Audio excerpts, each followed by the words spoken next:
Welcome to my channel. Subscribe, listen, and enjoy my stories every day. As I toss my keys onto the small wooden table by our front door, the soft clink of metal seems disproportionately loud in the quiet of our apartment. The place is dim, save for the flickering light of a lone street lamp casting shadows through the blinds. My wife Laura had texted earlier that she'd be working late again, a message that once summoned sympathy, now stirs a cauldron of suspicion. I head to the living room, sinking into the couch with a weary sigh. The glow of my phone illuminates the room as I aimlessly scroll through social media, a nightly ritual to unwind before bed. But tonight is different. As I browse, a particular post stops me dead. It's from a stranger, his words a stark contrast to the benign selfies and food snaps flooding my feed. "Thanks for the evening, you were incredible. Everything is as agreed, I know your busy schedule, but I hope to see you again." The message is public, brazenly thanking my wife for a wonderful evening. My heart pounds in my chest, fury mingling with disbelief. The nerve of this guy, and the audacity of Laura to let it be seen. I screenshot the post, my mind racing. Doubts I've harbored gnaw at me, now impossible to ignore. I must know more, but how? Then it hits me, her phone. She always leaves it charging in the kitchen when she's home. Time drags, each minute an eternity, until the sound of the front door creaking open breaks the silence.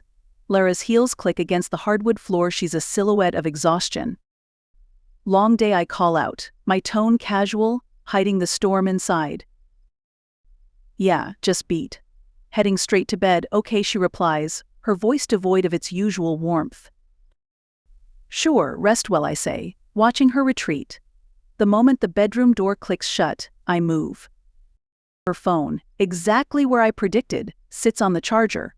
My fingers tremble as I type in her passcode, our anniversary date, an irony not lost on me. What I find sends a chill down my spine. Messages, dozens of them, all echoing the same pattern: gratitude for evenings spent, vulgar flattery, and mentions of money transferred. I sit back, the phone heavy in my hands. Laura, the woman I loved, was not who she seemed.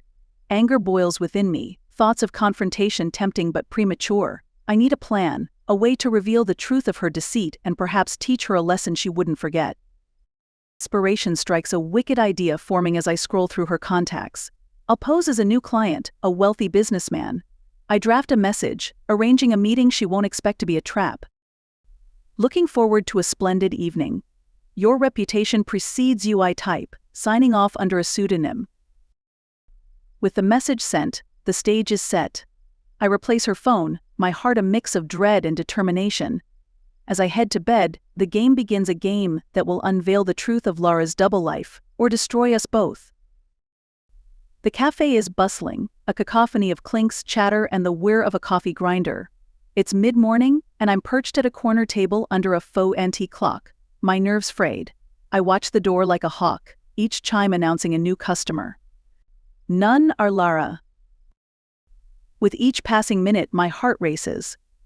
The weight of my decision to confront my wife in such an elaborate ruse presses down on me. A pang of guilt twists in my gut, but the echo of those damning messages hardens my resolve. My phone buzzes, a text from Lara confirming she's on her way. It's happening. I've enlisted the help of my best friend, Marco, an actor who relishes the drama of life. He's sitting across the cafe, disguised not just by a hat and sunglasses but by the role he's playing today, an interested bystander. Lara enters, her elegance undeniable. She scans the room, her gaze settling on me.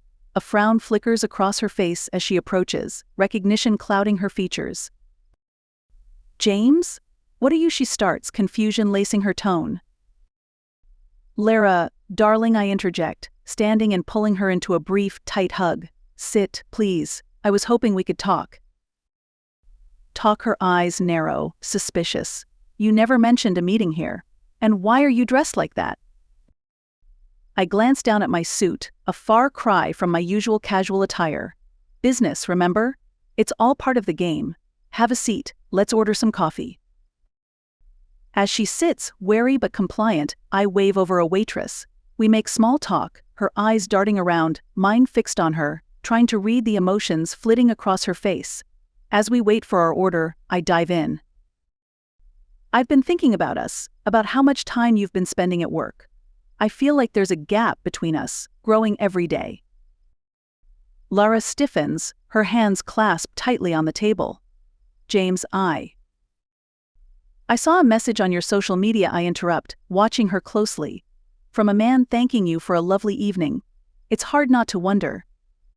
Her face pales, then flushes. It's not what you think. I can explain. Before she can continue, Marco, seizing his cue, approaches our table. Excuse me, he says, feigning politeness. I couldn't help but overhear. Are you Lara? The event planner? I've heard great things. Lara's confusion mounts. Yes, that's me. Have we met? Marco smiles, charming. Not yet, but I hope we will. I'm planning a big corporate event and your expertise could be invaluable. Could we exchange contacts? Lara, always the professional, masks her discomfort and nods. As she and Marco exchange information, I scrutinize her every move. Is she truly just an event planner caught up in miscommunication? Marco winks subtly at me as he leaves, a signal that the performance has gone as planned. Lara turns back to me, a question in her eyes. James, what's this about really? Why the sudden interest in my work? I lean in, lowering my voice. Because I need to know, Lara, the truth about these evenings, these messages. Her expression hardens, a mask of defiance replacing confusion. If you must know, I'll tell you everything. But not here, not now. She stands abruptly, her chair scraping against the floor. Meet me at home tonight, we'll talk then. As she walks out, leaving me in a swirl of doubt and anticipation, I realize this confrontation has just begun. I reach for my coffee, hands trembling, wondering if I'm ready for the truth awaiting me. The air in our living room feels thick, charged with the weight of impending revelations. I stand by the window, watching the streetlights flicker on as dusk blankets the city. Lara is late, even for her own designated confession. Every car that passes sends a jolt through me, but none stop. My patience wears thin, and my thoughts race. Has she decided to flee, rather than face the confrontation? Just as I contemplate a more aggressive approach, keys jangle at the door, and Lara enters. Her face is drawn, tired. Without a word, she drops her purse on the table and sits on the couch, her posture rigid. James, I suppose you have a lot of questions, she begins, her voice steady but low. I nod, joining her on the couch but keeping a cautious distance. Yes, Lara, I do. Let's start with the messages and the men thanking you. What is going on? Lara takes a deep breath, her hands clasped tightly in her lap. I knew this day might come, she whispers. James, you have to understand, everything I did for us. For us, I echo incredulously. How does deceiving your husband, spending evenings with other men for money, benefit us? She flinches at the accusation but continues. It started a few months ago. The company I was working for hit hard times. They cut my hours, slashed my pay. We were already behind on our mortgage. Your job was unstable. I was desperate. I shake my head, struggling to process her words. So you turned to, what? Escorting? Not exactly, she counters quickly. It was more like companionship. These men, they're lonely, they need someone to talk to make them feel special for a night. It's not what you think. There was no intimacy involved. It was purely platonic, but lucrative. And the vulgar messages I press, my voice hard. Lara's eyes meet mine, filled with a mixture of defiance and shame. Some of them, they get carried away. They think they can offer more money for more services. I never agreed to that. I kept it professional always. So professional that you couldn't tell me my tone is bitter. I wanted to, she insists. But I was afraid you'd misunderstand, that you'd see it as a betrayal. I was going to tell you once things got better. I stand abruptly, pacing the room. And the money, Lara? Where's all this money? It's in a separate account, she explains hurriedly. I was saving it, planning to use it to pay off the mortgage, to surprise you. Her explanation hangs between us, a tattered attempt to mend a rift too wide. I stop, facing her. I need to see this account. Now. Without a word, Lara retrieves her laptop, logging into a banking site. the screen displays an account balance that makes my head spin enough to cover our debts, and then some. "I was going to tell you," soon she repeats, her voice a mere whisper now. I sit back down, the fight draining out of me. "Lara, this isn't the way. There had to be other options." "There weren't," she says softly. "Not that I could see. I'm sorry, James. More sorry than you can imagine." The room is silent save for the ticking of the clock.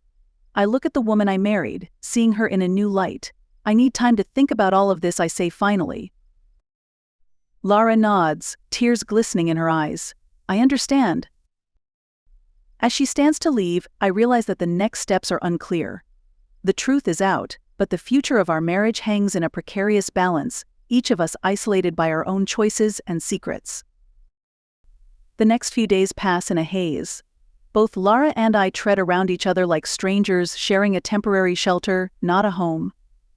I delve into work, burying my confusion and hurt beneath piles of paperwork, while Lara seems to withdraw further into her shell, her presence at home more like a ghost than a partner.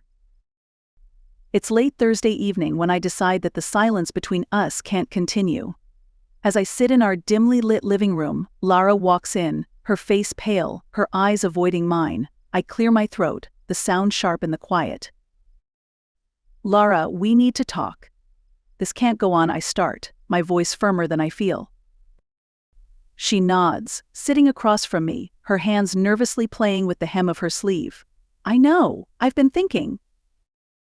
Her pause hangs heavy, but before she can continue, the doorbell rings, slicing through the tension. Confused, I rise to answer it, my mind racing with possibilities. Who could it be at this hour?